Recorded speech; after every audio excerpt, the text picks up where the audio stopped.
નમસ્કાર ખેડૂત મિત્રો, આપણે સોમનાથ માતાજીના દર્શન કરવા ગયા હતા.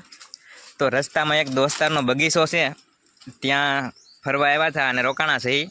તો આપણે એક ઉત્તર ભારતનું જે ફેમસ વૃક્ષ કહેવાય એવું વૃક્ષ જોયું છે અને વાત મળી કે આમનો બગીચો પણ છે અને આના રોપા પણ તેમને ઉજેરેલા છે. આંબાવાડી છે, બગીચો છે અને આ ઉત્તર ભારતનું ફેમસ વૃક્ષ કહી શકાય, ઝાડવું કહી શકાય. આપણે જેમ આંબાવાડી હોય, જેમ આંબાનું ઝાડ થાય તેવી રીતના મોટું આનું ઝાડ થાય છે અને આને ફળ લાગે છે 4 કિલોથી 5 કિલોના. આપણે આગળ વાત કરીએ. આજે આંબાવાડી છે અને આજે ફળ છે, તમે જોઈ શકો છો કે લાગટ લાગેલા છે ઝાડવા ઉપર. આ ફળ 4 થી 5 કિલોનું થાય અને આપણે આગળ ખેડૂતની મુલાકાત લઈ અને તે લોકો વેચે છે આ રોપા આંબાના. તેમજ આ કયું ઝાડવું કહેવાય? ફણસનું ઝાડવું કહેવામાં આવે છે. ફણસનું વૃક્ષ છે અને આનું શાક બનાવવામાં આવે છે. ઉત્તર ભારતનું બહુ ફેમસ વૃક્ષ કહેવાય છે અને આને કુદરતી ચિકન પણ કહેવામાં આવે છે. અને આપણે આનું શાક પણ બનાવવાનું છે.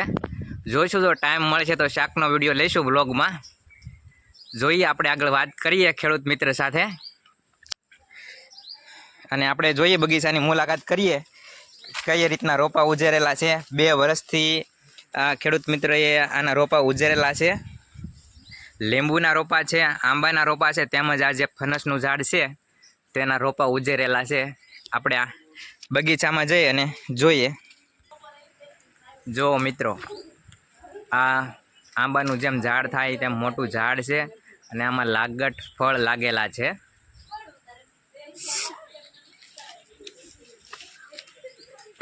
આખો બગીચો છે. તો ખેડૂત મિત્રો, આપણે ખેડૂતે જે આ ફણસના રોપા ઉજેરેલા છે ત્યાં બગીચામાં આવી ગયા છીએ. લીંબુના રોપા છે અને આ ફણસના રોપા છે. ને આપણા જે આ રોપા ઉજેરા છે, આ બધાય છોકરા છે, નિશાળેથી ભણીને આવી ગયા છે. અને આ તારું નામ શું? દિવ્યેશ. બેટા, આ રોપા કેટલા વર્ષથી ઉજરેલા છે? આ 2 વર્ષ. 2 વર્ષથી. સરસ સરસ. કેટલું ભણા બેટા? ચોથું ભણે છે.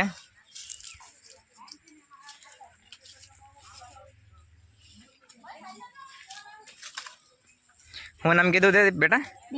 દિવ્યેશ. દિવ્યેશભાઈ, આ રોપા કોઈ ઉજરેલા છે? દાદાએ. સરસ. તો ખેડૂત હારે આપણી મુલાકાત થઈ નથી. છોકરાને આજ રવિવાર છે તો અહીંયા છે, બગીચે આવ્યા છે અમારી સાથે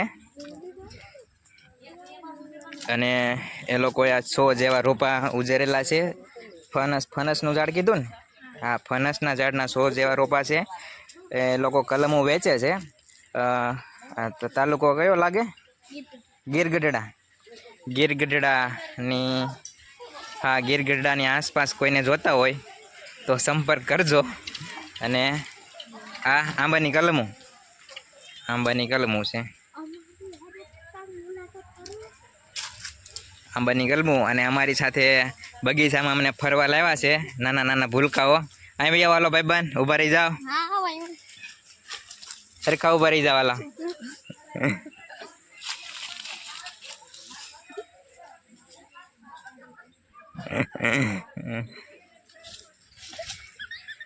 અને અહીંયા બગીચામાં પણ આ ફણસનું ઝાડ છે. આ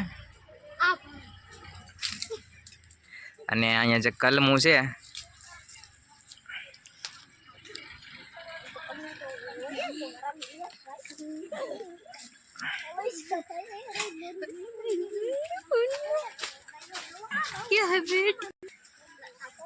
આ બધી કલમો છે. આની કલમો બનાવેલી છે. મસ્ત મસ્ત આંબાવાડી છે અને એક આંબો કંઈક અલગ પ્રકારનો છે.